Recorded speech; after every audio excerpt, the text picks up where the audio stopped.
Hello Swirly Savages, this is Jan here, and today I'm going to share a tutorial using this 12 by 12 wooden piece that we got in the Swirly Doos 2016 kit for September. I did stare at this for quite a while trying to figure out what to do with it, and then decided after something on Pinterest that I had an idea.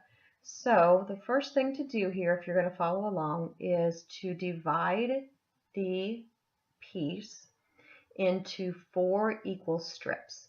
So for me, they turned out to be about 2 and 7/8 each, and I want 3 of them to be that size. Now that last one we're going to cut in half. Okay, so now I'm back here with my strip. So I've got the 3 pieces that are approximately 2 3/4 at this point, and then the other 2 pieces that are half that width. And now I'm just sanding down the edges, and I wanted the corners to be rounded, not the right angles they were. So I did sand those down as well so I could have some rounded edges on those corners. So there we go. Now we're going to start the setup here, and I'm using my mat to help me line up these 3 pieces evenly. So I've got those lined up, and I did want a little bit of a gap there.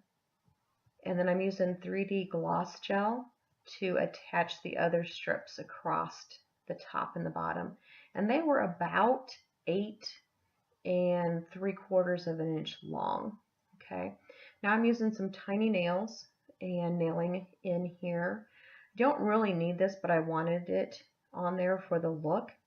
And these nails were actually included in a metal trim piece that we got in an earlier Swirly Doos kit. They were a bit too long, so after I nailed them in partially, I had to flip it over and complete the nailing and then cut the backs off. So that's with them nailed in completely and had the backs trimmed off. Now I'm just using an off-white paint here and just painting the entire thing, the off-white.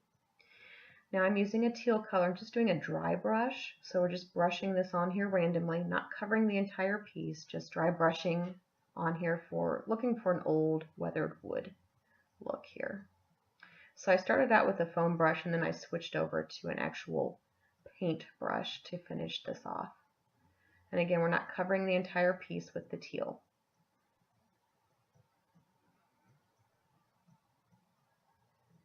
Okay, after this is dry, then I took and covered the entire thing with gray paint.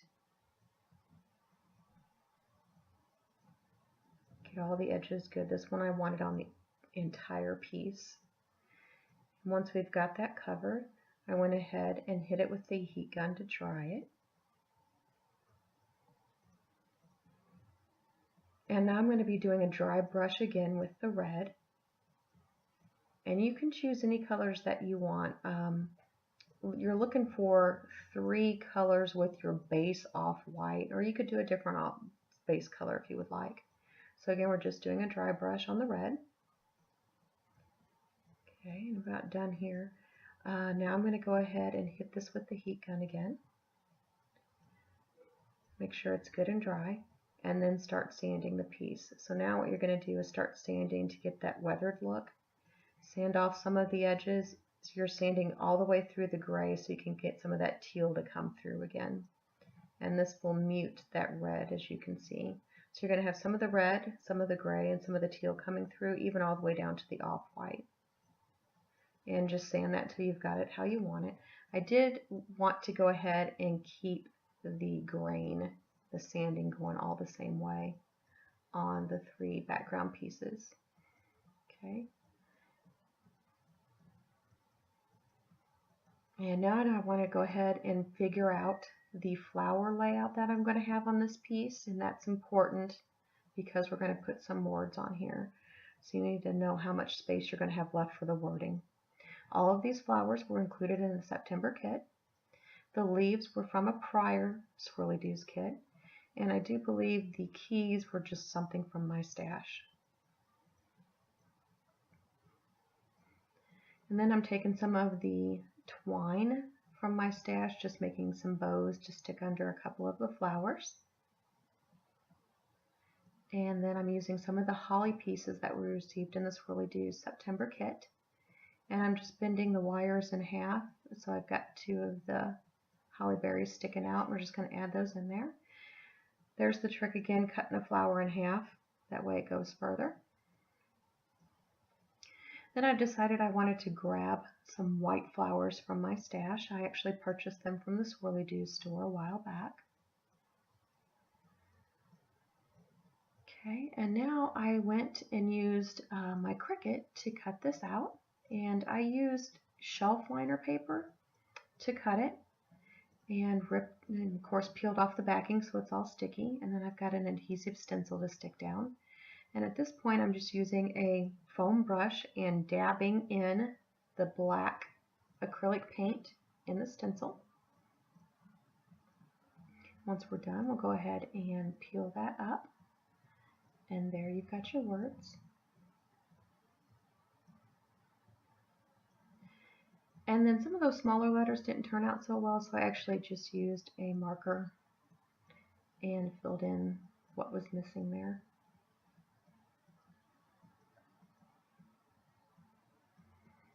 Okay, so here's what we have so far.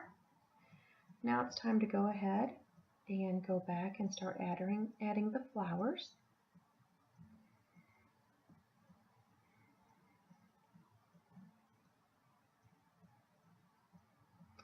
And I wanted an old like black handle on here. I didn't have it, so I went ahead and put everything together. I wasn't sure if I needed it or not, so just started adding everything, and I'm just using hot melt to put this on. 3D gloss gel would work too, or another favorite adhesive that you have.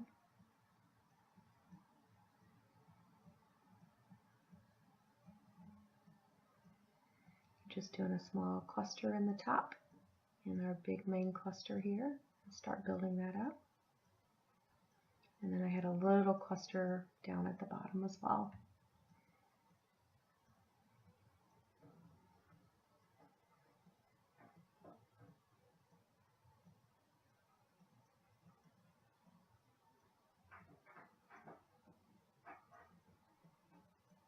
And it's the white flowers that were in my stash from a purchase from Swirly Doos. Actually, I think it's from Swirly Camp when we actually got to raid the Swirly store in person. That was pretty cool.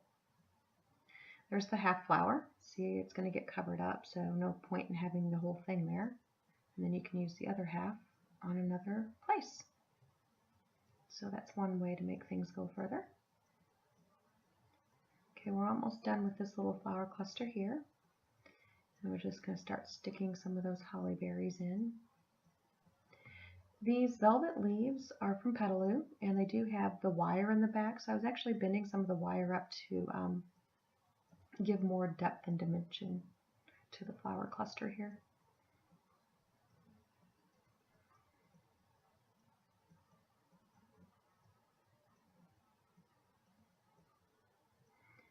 And then a couple of keys tied on some twine, and that's from my stash. Okay. Let's stick another one up in there, and I think we're going to call this done now.